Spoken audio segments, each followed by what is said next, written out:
to today's session. While we wait, because I know people are still coming in, please enjoy this video from our sponsor today, KPMG.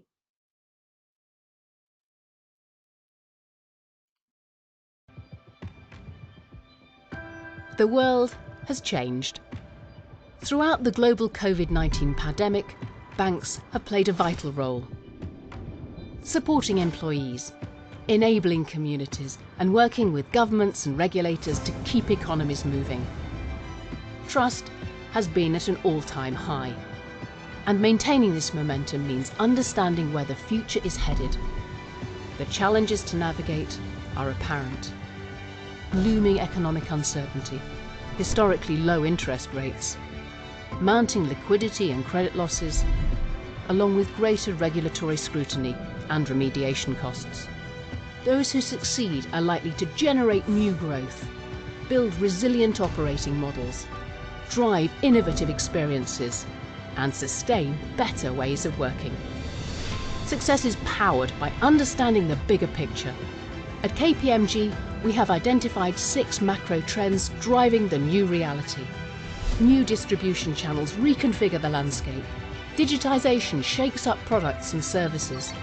The shift to a digital economy accelerates. Cost priorities are reimagined. Automation enables growth without compromising resilience.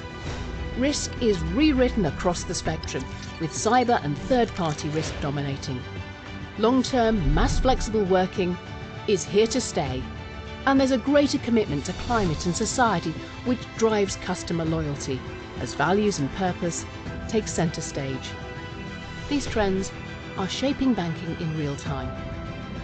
To win the future, embrace them now.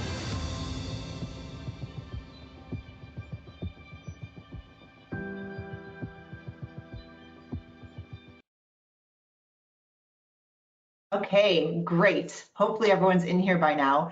I'm Margaret Mueller. I'm the president and CEO of the Executives Club of Chicago. And thank you so much to KPMG for enabling the club to revive our Chicago CEO series. So for those of you who've been with us for a while, you may recall that this series of programming did exist a few years ago, and we're so excited to bring it back to the club.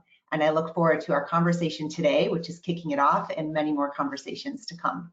A quick note, if you are new to the GoToWebinar platform, if you hover your mouse in the right-hand corner of your screen, you'll notice a small orange arrow, and if you click on it, it opens up the GoToWebinar control panel, and there you'll notice drop-down arrows. So there's the handout for today's program, there's the agenda, and then there's also a question box. And please submit your questions. I know that Linda and Marianne want to leave plenty of room for questions, so put them in there at any time and we'll be monitoring them. And if you should run into any technical issues at any time, just email programs@executivesclub.org. We'll put that in the chat. It's also in the handout, and a member of the team will be standing by to assist you. So today, we are thrilled to hear from Marianne Markowitz, who's the CEO of First Women's Bank. I had breakfast with Marianne and Lisa probably about a year ago when they were still in early stages, and it's been so great to watch how things have developed even amidst a global pandemic, which is a great time to launch something, right?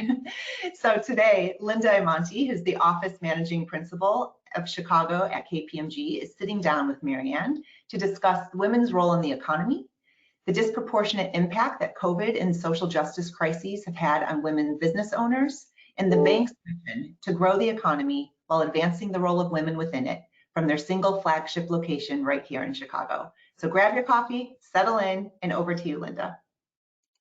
Thanks. I'm really excited to be here this morning. So Marianne, welcome. I'm glad to be able to have this chat with you this morning. I know that the audience that's joined us is waiting to hear about a number of things from you. But what I'd like to start off with is, you know, you'll be launching the first new bank in Illinois in more than a decade. And the only bank in the country with a focus on lending to women. Yay, lending to women. That's incredibly exciting. But I think before we get started, it will be really nice if you could share a little bit about your personal and professional journey that led you up to this point.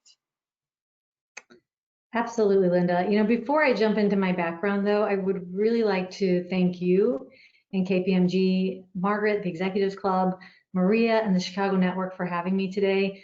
This is a really important event for us at First Women's Bank because the support of leaders in Chicago, the very people who attend your events, is absolutely critical for our success.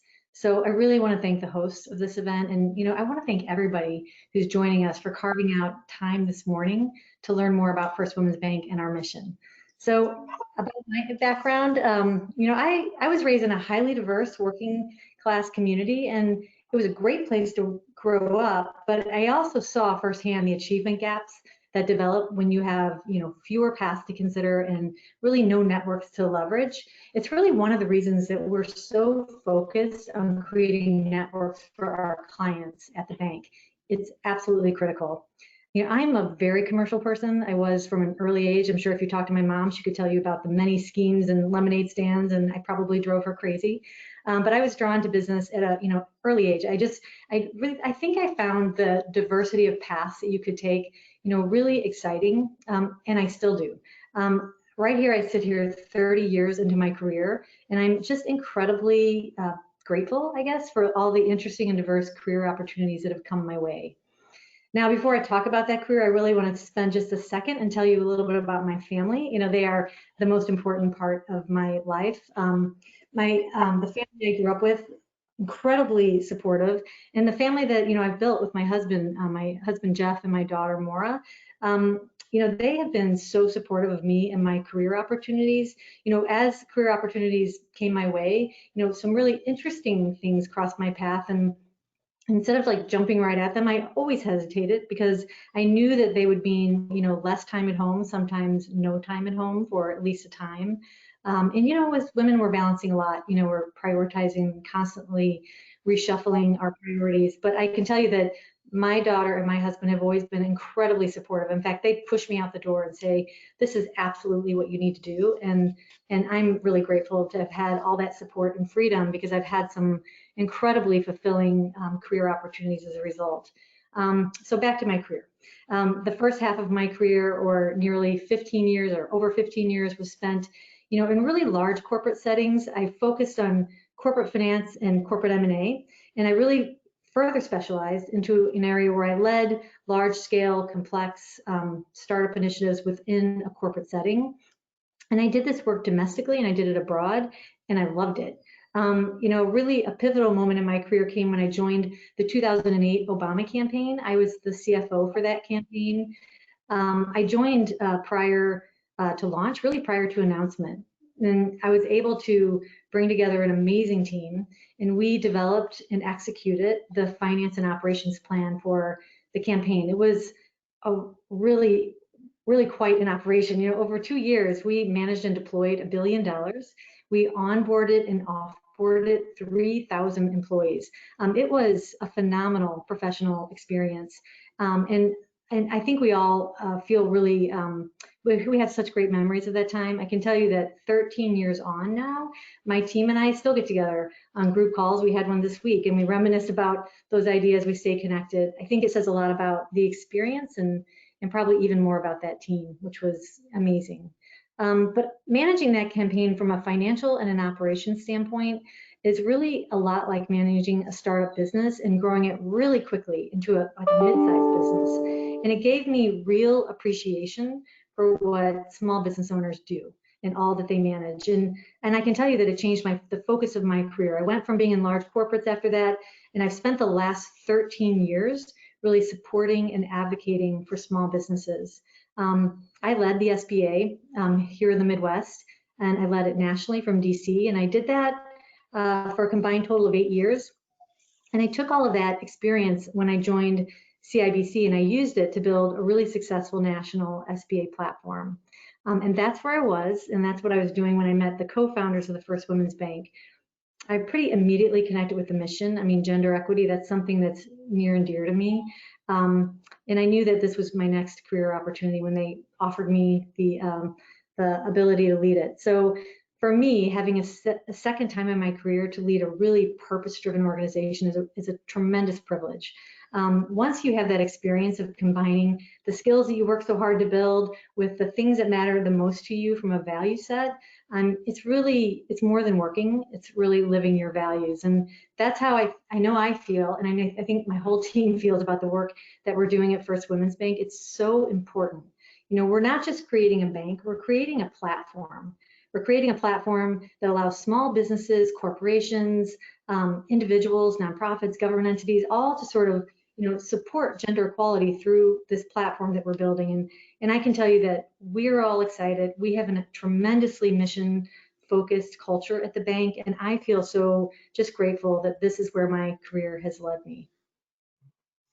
You know, it's interesting as you speak about that. I was thinking early on as you were talking, well, what drew you to this, right? You've had a tremendous career, and you were at CIBC when this kind of started, and you mentioned at the end of what you were talking about what drew you here, being in the mission and promoting gender equality. And I think it's always interesting to understand how we don't at the time, but how little pieces of our path come together at points to lead us to the next stage in our career. So you kind of walked us through that story very eloquently, and you could see how all the stepping stones kind of came together for you. So let's talk a little bit about the path that the bank has been on. So I was first introduced to the group months ago, and one of the things I was so impressed with was the depth of experience of the team. So can you talk a little bit about how you pulled together this magic team, and kind of how you all ended up together on this path? Yeah, that's a great question, Linda, because we have a very unique story. And our story really reinforces the power of networks. And I know that I don't have to convince you or anybody at this event about the power of networks, because the Executives Club, the Chicago Network are just the epitome of that. You know, they're great examples of, you know, the power of networks and networking, frankly. But our story is different because this is not a team who had worked together before. And typically in a small bank launch or a de novo bank launch, what happens is that you have a group of bankers that work together, and they self-engineer a lift out, and then they go off and they create another bank. That is a very typical story. But here, you know, we were different. None of us had worked together before. We really came together as a much more deliberately curated team around the skills and the strategy that we're executing. Our story really began with three co-founders. Melissa Wyden, an attorney, a longtime advocate for women and girls, and an entrepreneur. Amy Fahey, who's a banking executive who spent nearly 30 years in extremely senior executive roles at JP Morgan Chase and its predecessor organizations, and Lisa Kornick, who's a founder and owner of DMK Restaurant Group. Lisa had the original idea for the bank, and these co-founders together really created this concept. They spent an enormous amount of time syndicating the concept, really building an amazing network of support for this idea. And kind of in the midst of that, they recruited me onto the team about 2 years ago. And together, we all sort of leveraged our collective networks to attract an exceptional management team. You know, and all of the people on our management team were really at the top of their careers and at a place where they felt that they could step out and really dive into this very purpose-driven initiative. I'll just tell you a little bit about our team, if you don't mind. Todd Gordon is our CFO. I'm so proud of this team, by the way. Todd Gordon is our CFO. He comes to us from Discover, where he led their $50 billion digital deposit program, and he was the treasurer. And I can tell you that we are going to have an incredible digital deposit program, and I'm so excited about his background. Maria Tabrizi is our chief risk officer. She is a revered member of the Chicago banking community. She joined us from MB Financial, where she was a chief audit executive. Colleen Ryan is our chief marketing officer, and she led communications at Kraft, at the Archdiocese of Chicago for more than 20 years at TransUnion. And there are other members. We just have the most incredible team. And sort of alongside that team, we have an incredible and diverse board of directors. It's led by our chair, Amy Fahey, one of our co-founders.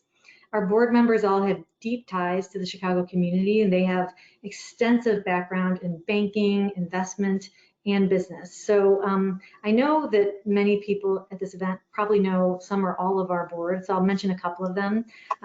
The Pathfan, who was the CFO, COO, and a board member at Mesro Financial, is on our board, as well as Nicole Hackett, who's the Chief Investment Officer and Treasurer at Joyce Foundation.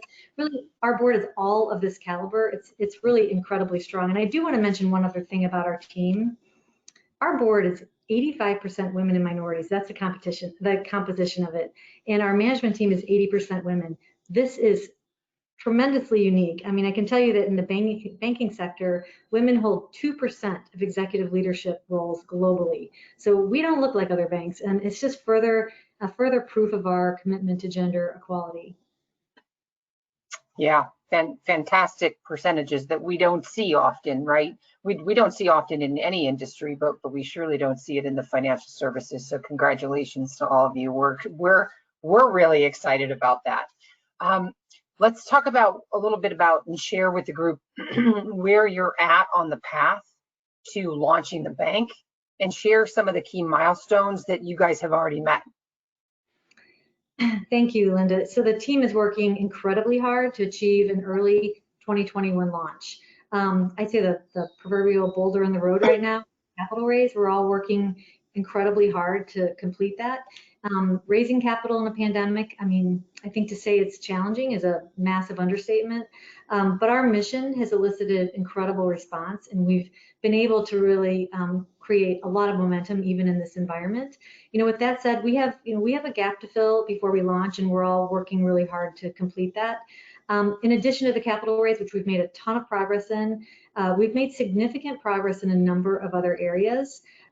We received conditional approval from the FDIC at the end of the summer, and we had previously received a permit to organize from the state. We are a state chartered bank. So we've really cleared most of the regulatory hurdles that we needed to.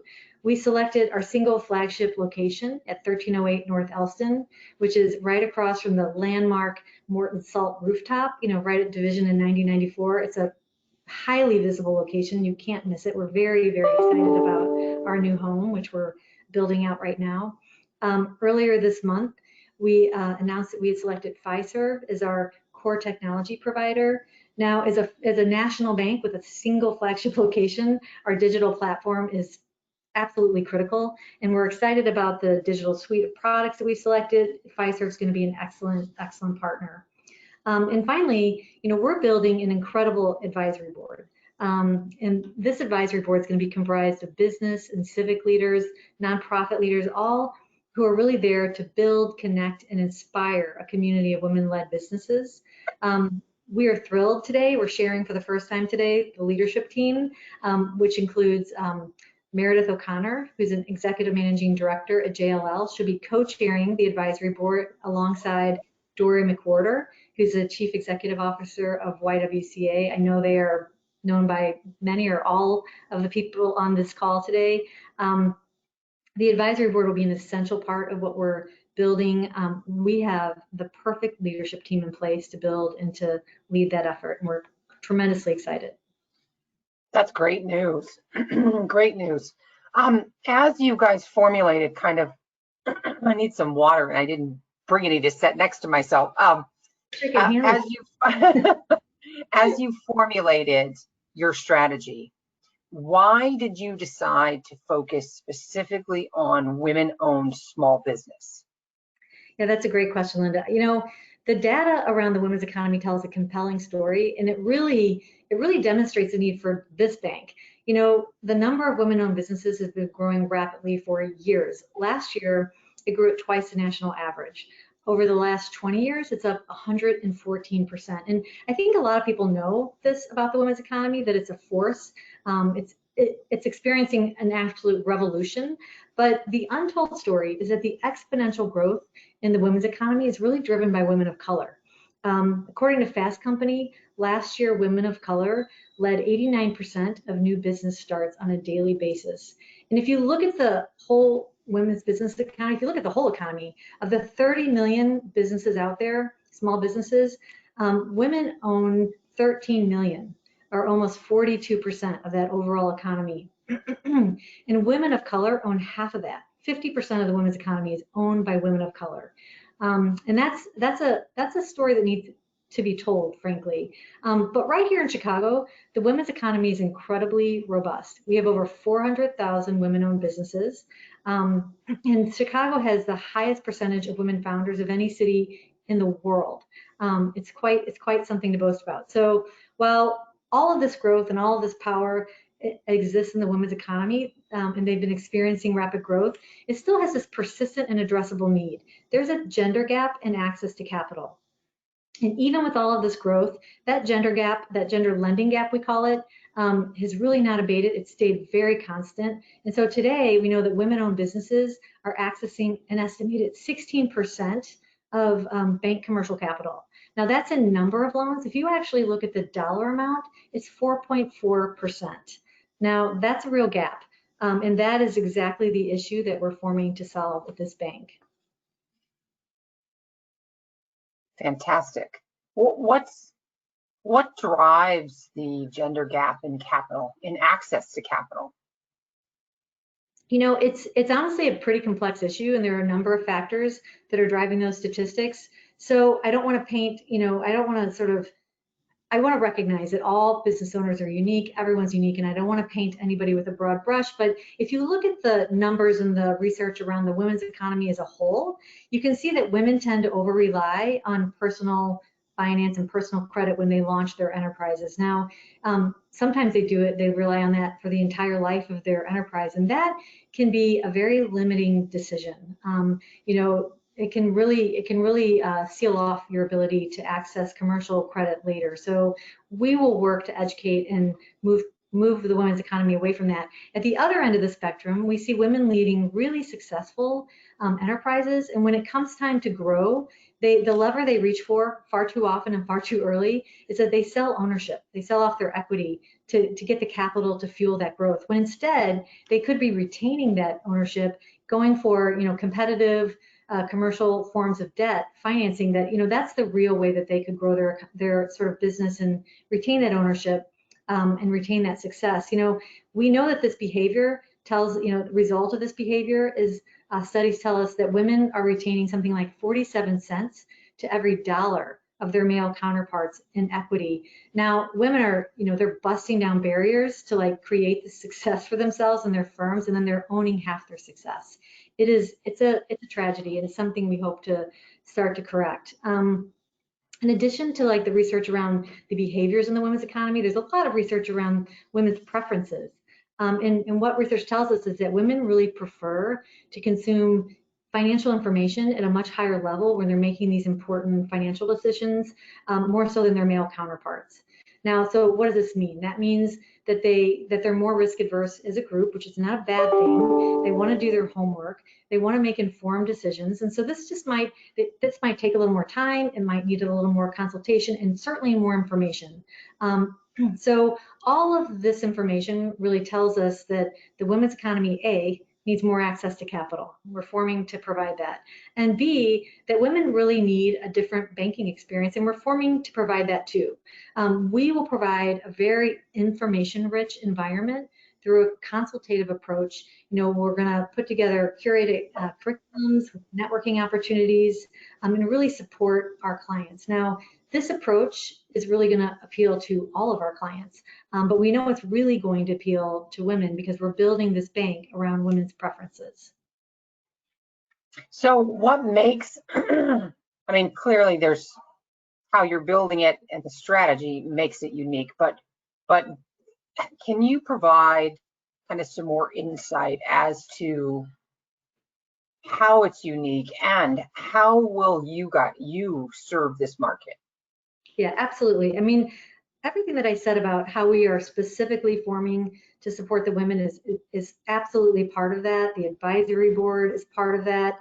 But you know, if you look at the bank from the high, you know, from the more generally, you know, we are going to be an innovative commercial bank. And while we do have this strategic focus on the women's economy, our core clients are really small to mid-size, all the way up to emerging middle market clients. So that's our customer base. And we're going to offer them a highly innovative suite of digital products, really the best and latest products that are out there, because we're the first new bank in Chicago in over 10 years. And so we've got products that other banks frankly don't have yet. We'll have best-in-class treasury management tools. We'll have traditional lending products and a real emphasis in SBA, obviously. And we're combining that SBA lending strategy with a mission-driven deposit strategy, because we believe that the potential for this bank to drive social change and to really close that gender lending gap is enormous. And we're going to draw significant support from our partners. So again, I always say we're creating much more than a bank. We're creating a platform, for corporations, for nonprofits, for government entities, for individuals to all lean into, to demonstrate a commitment for gender equality through mission deposits, through investment, through strategic partnership like we have with KPMG. That is all highly unique. And when we launch this bank, we will be the first new bank in Chicago in over a decade, but we're going to be the only bank in the country with a priority to serve the women's economy. I just want to remind folks to, I know we've gotten one question in, but please send your questions in and we'll get to those kind of as we finish up our chat. So continue to send those in and we'll make sure we address those. I'm a little partial to Chicago, so I could answer the question, why Chicago? But why did the bank determine, why did the team determine that Chicago was the right place for the first women's bank? So many reasons. So Linda, as you know, and I think most people here know, Chicago is the third largest city in the country. It's home to dozens of global corporate entities, and that frankly wouldn't really matter that much to a small bank, a de novo bank. That's not who their clients typically are, but it matters to us because these large corporate entities are our partners. Many of them already are, and hopefully all of them will be. And they will draw significant strength from these partnerships. Also, Chicago has a robust women's economy. As I mentioned, there's over 400,000 women-owned businesses here in Chicago, and it's has the highest percentage of women founders of any city in the world. So all of that together, points to Chicago being a great place. But we also see tremendous opportunity here in Chicago to really harness the power of that business community, that really supportive business community, to show and demonstrate their support for gender equality. We want to show with this bank, we want to show the world that Chicago is the city to launch and run your business as a woman. And we see opportunity to really capture and amplify the collective power of all the forces that are out there already supporting gender equity by working with our partners, by working with you, Linda, and KPMG, by working with Margaret and the Executives Club, and Maria and the Chicago Network. And I just want to say something about the Chicago Network, because I really want to highlight the groundbreaking work that they're doing around gender equity. They had 100 organizations sign the Chicago Network's Equity Pledge. Now, that was a commitment for these organizations to put women in over at least half of their leadership organizations by the year 2030. These are global organizations. That is not only moving the needle locally, that's moving the needle globally. And it's, important efforts like this that have happened in Chicago. This is a highly important and unique one, but it's these sorts of efforts that really make Chicago the perfect home for this bank. And then there's one more reason, and it's by no means the least important. Chicago is home to all of us at the bank. It is our hometown. And we are incredibly proud to be launching the first bank in the country to openly, directly, and intentionally form to support women and promote gender equality. So really, for all of these reasons, Chicago is our home. One of the things that I've picked up on as I've been listening and getting to know your team is that the First Women's Bank is more than a bank. And you referenced a few of these things already today. Let me know if I missed some things. There's a fantastic board. There's a fantastic advisory board led by some of the most significant women across our city here. You've also got a platform that you're providing for women around training and mentoring and networks and connectivity. And so it becomes a place to go to serve them as a business owner, not just a bank. Did I miss anything on that one? No, that's exactly right. I mean, we are building a competitive commercial bank, right? And that's how we grow the economy. Our mission is to grow the economy and advance the role of women within it. That's our bank of money. It's all about access to capital. But right alongside that, we're building a bank of resources. And a significant aspect of this bank of resource, is the advisory board led by, Meredith and Dory. It's going to be made up of 70 to 100, civic, nonprofit, and business leaders that span multiple industries with diverse backgrounds and expertise. The primary focus of this board, of this bank of resource, is really to inspire, connect small business owners and really connect them with exceptional resources, individuals, networks, and the assistance that will derive from this will take a lot of forms. It will be, we'll connect them with supply chain opportunities. We'll be able to give them connection to industry and functional experts, and potentially even connect them to investors. So we're really excited about what we're building there on the advisory board. It's a big differentiator for a bank. I think a lot of banks have smaller advisory boards. They're really there to advise the bank. Our advisory board is there for our clients. And we're going to, as you said, meet the clients where they are, either directly through the bank or through the advisory board. And we're going to help resource them with information, training, networks. We're not even launched yet, and we're already doing this work. I can give you a couple examples of how we've been helping some women business leaders in our community right now. I mean, just 2 weeks ago, I met with two incredible women. They're really working on evaluating an acquisition target, and it's their first business acquisition. So I've done a lot of business acquisitions on the financing side and certainly in corporate life, but I spent a ton of time with them, really advising them on, some important but often overlooked elements of the due diligence process. And then I connected them to an industry expert in the space where they're looking to operate to really help further inform them in the due diligence process. And then just this week, we worked with a woman who was seeking access to a Chicago Neighborhood Opportunity Grant. We helped introduce her to the right contacts to help her get the information she needs to get it done, and she's reached out and said it was enormously helpful. Now, with that grant in place, we can look at stacking bank capital on top of it and making her dream project in Woodlawn a reality. So this support that we're going to offer will take many forms, but it will be highly tailored to our clients and to their needs. And again, while we can create some of this resource ourselves, we have the expertise.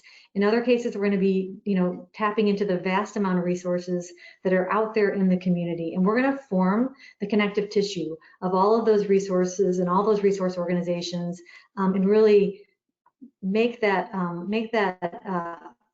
resource available to our clients, through nonprofits, government institutions, and also through our own advisory board. So that is how we're differentiating and how we're really seeking to support women and our clients differently than a lot of banks do.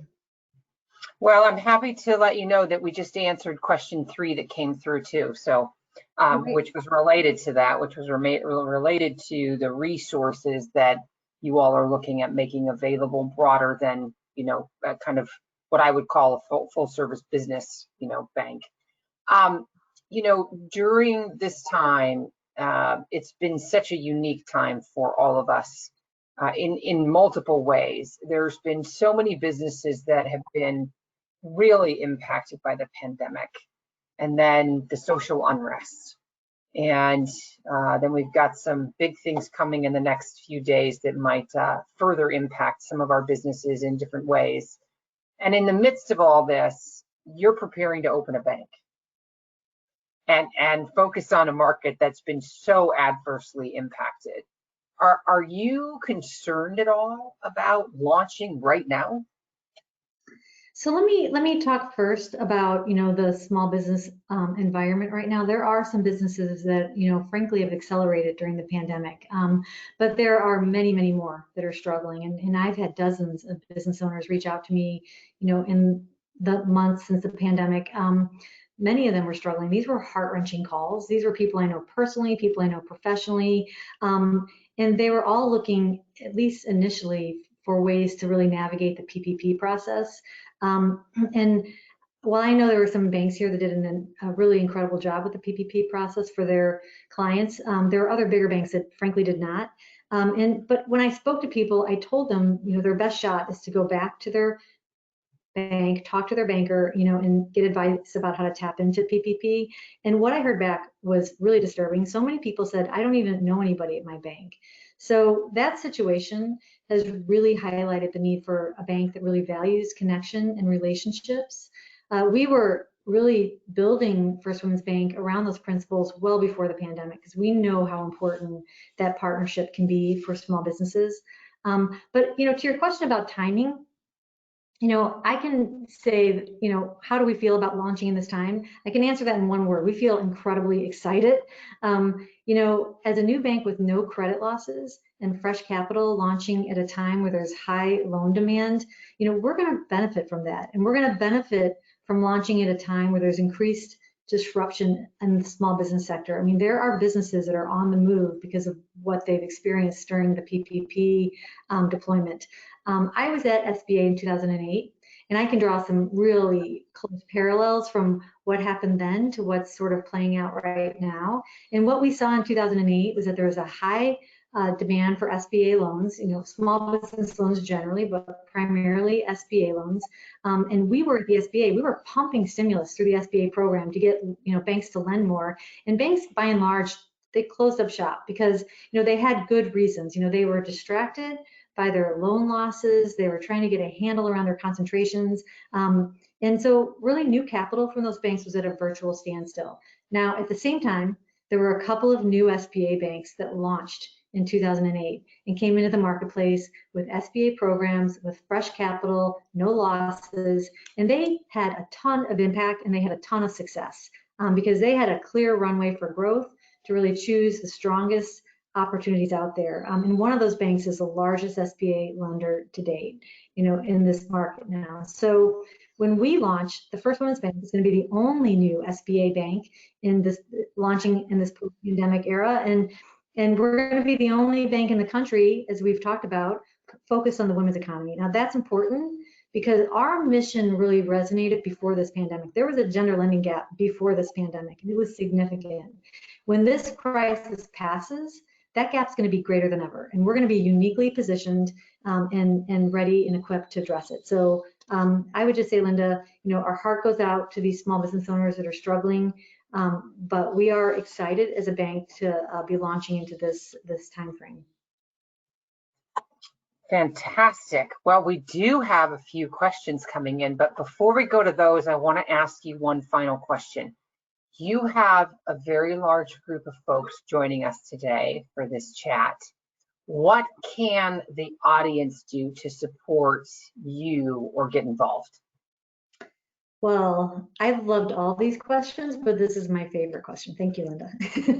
There are a number of ways to be involved and support what we're doing. At the moment, we're really focused on our capital raise. I think today, I've spent a lot of time talking, kind of giving a really high-level overview of the bank and our strategies. If anybody's interested in learning more details, more specifics, I would encourage you to reach out. I'm happy to speak with you. And I really hope today that this audience has absorbed the magnitude of the gender lending gap and the damage that it does to the women's economy and to the overall economy. I hope that everyone wants to help. And I would ask you all to think about holistically you can support this bank. Now, I don't want you to only think about your own involvement, but I do hope that everybody is thinking about opening up a savings account or a bank account at this bank once we launch. But I would also ask you to think about who you influence. I normally ask people, like, could you get the organization that you work at to help support us? But given who we're speaking to at this event, I would ask, can you get the organization that you run to think about supporting us in the way that KPMG has? There are so many ways for organizations to partner with this bank. Certainly deposits are one way, but there are many other ways. As an individual, I would ask you all to help us build awareness, not only about the bank, but really about our story, about the gender lending gap, about the role that women of color play in our economy, which is so significant. And you can do this simply by following us on LinkedIn and really sharing our posts. That would be enormously helpful. There are so many ways to support this effort, and we appreciate it all. Fantastic. Okay, we want to make sure we hit a few of these questions. So this is great. Can you talk a little bit about, we talked about the portfolio a bit and the services that you were going to offer, but we also have a question here around what about the vertical focus of the bank, and maybe what are your focuses on that? Sure. Well, certainly we almost consider the women's economy a vertical, and we have so many partnerships in that vertical, like NAWBO, National Association of Women Business Owners, Women's Presidents Organization. You name the industry, there is a gender organization within that industry, women in manufacturing, women in technology. All of those are partners to help us reach more deeply into the women's economy. And their excitement about our bank is pretty unique, the level of that excitement. As you can imagine. Outside of that, we also have industry focuses. We're going to focus on educational services. We're going to focus on women, small business, government contracting businesses. We'll focus on health and wellness. And we're going to focus on some other areas of veterinarian science. Where 70% of that economy is really led by women. So all of our industry verticals have been selected because we have extreme domain expertise on the team, but also because it aligns with the women's economy. And in those industries, there's a high level of women over-indexing in those industries. So that's where we're really focusing. And I would just say one of the reasons that we chose SBA as a product is because SBA is a great source of support for small businesses, but even more so for businesses in the service-related sectors, and that's where the women's economy really over-indexes in large part. So we've been very strategic about how we'll support and reach into the women's economy. That was another one of the questions, Marianne, was why SBA lending, and why is it a good fit for women-owned small businesses? So you just mentioned one of the reasons, but are there any other reasons around that you'd like to share with the group? Sure. I do want to say that, we have a real focus on SBA lending. It's not the only lending that we will be doing. We'll have conventional lending. We're leaning into the state to partner around their Advantage Illinois program. I mean, there are a number of types of programs that we'll be leaning into to support small businesses and women-owned businesses and minority-led businesses. Another program that we're really advancing with Fiserv in partnership with them is their Back to Business program, which is really a business grant program for Black-owned businesses. And we have been selected from all of the banks in this marketplace to be their partner in that effort. But let me go back to SBA lending. SBA is a tremendous support for small businesses. It has longer maturity terms. It literally, through that longer maturity term scenario, you create speed bumps. You create better sort of cash flow scenarios for your businesses. And SBA loans are 75% guaranteed from the government. It's a 75% government guarantee. And that guarantee can be used by the bank in any way that they choose to strengthen a deal. It can stand in for a lack of collateral. It can stand in for a lack of cosigners or sort of guarantors. So it's just a great tool. It's very flexible. It's really up to the bank to use it and how they want to use it, and we want to use it to support the women's economy. So I think following on to that, one of the questions was shifting a little bit on focus, but do you plan to focus on women-owned businesses in Chicago only, or in the greater Midwest, or in the US? So, here's how I would answer that. Our conventional lending, so non-SBA lending, will primarily be within our primary marketplace, which is the Chicago and Collier counties that would describe our service area. Our SBA program is going to be national.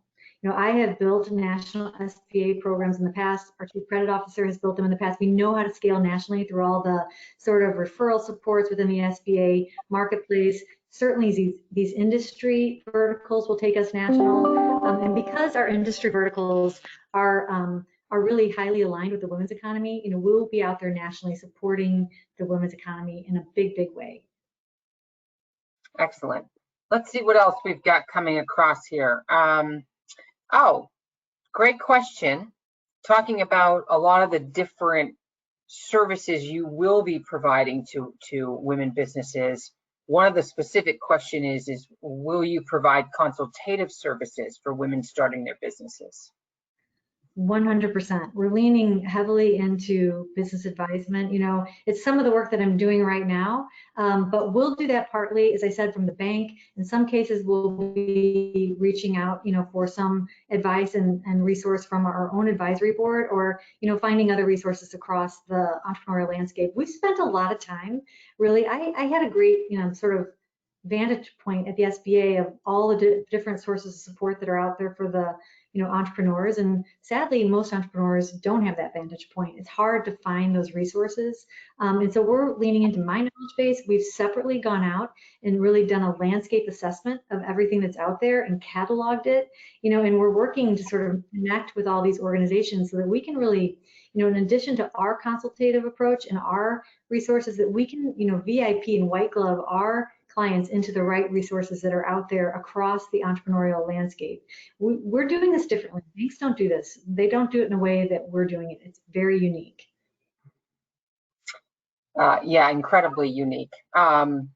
So I think that one of the other questions that came across in the very beginning was, and you spoke a little bit about this, but I want to go back to it. Women have been disproportionately impacted by the pandemic. Do you have any advice to women small business owners trying to make it through this challenging time? Yeah, you know, I mean, my women have been disproportionately impacted. It really speaks to a number of other gaps that are out there, you know, achievement gaps in, you know, pay and in advancement in companies, and, you know, all that they manage. The gaps in workload at home are significant in some cases, and this has just exacerbated all of that. You know, my advice to women is my advice to all small businesses, frankly, is, you know, if you're a business owner and you're struggling, really focus on surviving right now. You know, put together a liquidity plan, communicate that plan to all of your stakeholders. Make sure that your landlord, your investors, your bank, your employees, you know, everybody knows how they figure into that plan and how they can help you survive. It's really important. It will really advance, you know, your credibility with all of these stakeholders, and trust me, they're so much more on your side than you realize. Like, nobody wants a vacant piece of property, nobody wants a defaulted loan. So bring them all into the house, you know, make them partners in your plan. And then I would just say, really take confidence in what you're doing, because it's not just for the pandemic. What we saw in 2008, you know, during that downturn, similar, again, a lot of parallels. We saw businesses that really focused on the numbers, focused on liquidity. They got very disciplined and they strengthened. And so coming out of the, you know, in that case, the downturn, in this case, the pandemic and resulting downturn, coming out of that, you're going to be a stronger organization. You're going to be more disciplined. And in what we saw in 2008 is that the surviving businesses came out and much of their competition had fallen away. So they came out stronger and they walked into sort of a, you know, a clear pathway for growth. So I would just say, buckle up, you know, buckle down, and really focus on survival, and just know that this will pass. It really, really will. Yeah, it's not a comfortable time, but it is a learning time, right? Doesn't make it any more comfortable for anyone, but I do think it allows us to strip away some of the noise. I mean, we've got to get down to brass tacks in maintaining and running our businesses during these times. Same with 2008 and the financial crisis. So that by no means makes it any easier, but it is an opportunity to take a look at some of these things. I sort of focused really on, you know, what to do about your business, but remember to take care of yourself. You know, that is critically important. We ran a panel at the annual NABO event all about health and wellness, and it was a tremendous, you know, because it was women in health and wellness running businesses, telling other business owners how to take care of themselves, and it was really phenomenal. And more so today, and in a different way, right? We've all gone through change in this, and having to modify how we work and where we work in our behavior, which means we have to modify how we take care of ourselves. And it's in a much different way when you're glued to a screen all day long.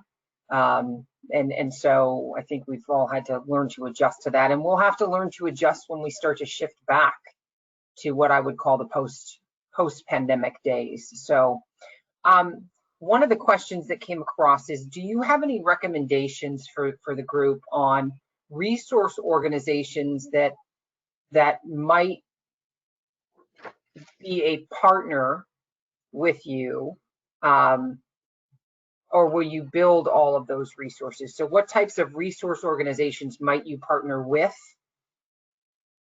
or will you build them all? So are you gonna, what's your ecosystem going to look like? Yep. And how much of that is partnering? Absolutely. So we're launching with a curriculum. We've got about a 50 module curriculum that we'll be offering through the bank remotely, and someday when we come back to normal, in some cases in person. And that's a really great curriculum. It was built for us by a partner, Accelerated Growth Advisors. They're a phenomenal sort of strategic accounting firm for small businesses. But in addition to that, we're curating, all that is out there from our partners and the ecosystem. And, we will be looking to partner with the Women's Business Development Center, who does a phenomenal job in really supporting women business owners. 10,000 small business, it depends on what you're looking for. If you're looking for a cohort, 10,000 small business is, the Goldman Sachs program is fantastic, and we're already partnering with them and working to support what they do. We'll certainly be referring the right organizations from our client base into that program. The SBA runs some great programs, emerging leaders programs, really similar cohort program to Goldman Sachs 10,000 small business, and we'll be referring some of our clients into that. But we have created a partnership with the state. We just unveiled it about a week ago with the Lieutenant Governor, Julia Stratton. In that, we're going to be referring lots of people. We have a high level of awareness of all that they offer. They have tremendous trade resources that most small businesses don't even know about. They have grants that help you go on trade missions and to help you build your international business. They have international trade offices that can be incredibly helpful, and they have an SBDC network. Now that's a whole network of free business counselors that the state of Illinois partners with the federal government to fund. And I had a national vantage point of all the SBDC networks around the country, and the Illinois SBDC network is exceptionally strong. So, and we know that they specialize in different areas. There are different centers that have various specializations. Some are particularly strong in women-owned small business government contracting counseling. So we will help direct our clients to exactly the right resource that really fits their needs. And we're so excited about that part of what we'll be doing. I have one last question for you that came across that I think is one of the most fabulous questions we've got, which is, how can we invest in the bank? Oh, I know. I love that question. We are finishing a capital raise. Now, this can't be a general solicitation. There are rules against that, but I would just say, please, our contact details will come out, and reach out to us, and we'll one-on-one communicate with people that have that interest. And I really appreciate that question. Thank you. Fantastic. Marianne, this was so much fun, and thank you for your willingness to join us and kind of provide all of this really valuable information for this group of folks. I know that for our women business leaders and our women in business, this is imperative, and these types of changes are imperative for our success and our long-term change that we're driving. And so I want to thank you and your entire leadership team, and thank you for being a partner to all of us on the call and being willing to do the conversation with us. Absolutely. Could not appreciate this more. Maria, I am going to turn it over to you to give us some closing comments. Well, good morning. I'm Maria Dowdy, and President and CEO of the Chicago Network. And thank you, Marianne and Linda, for being such champions for change in the fight for gender equity and sharing such a dynamic discussion as the First Women's Bank prepares to launch. We can all get behind this mission to grow the economy and advance the role of women within it. Please, please, to all of those people who are viewing today, consider keeping deposits at the bank, refer small business owners to the bank, and spread the word about the bank. On behalf of the Chicago Network, KPMG, the Executives Club of Chicago, and the First Women's Bank, thank you for joining us today. We invite you to follow us on Twitter, LinkedIn, and Facebook as we work to continue to support women and the communities in which they live in. Enjoy the rest of your day. Thank you.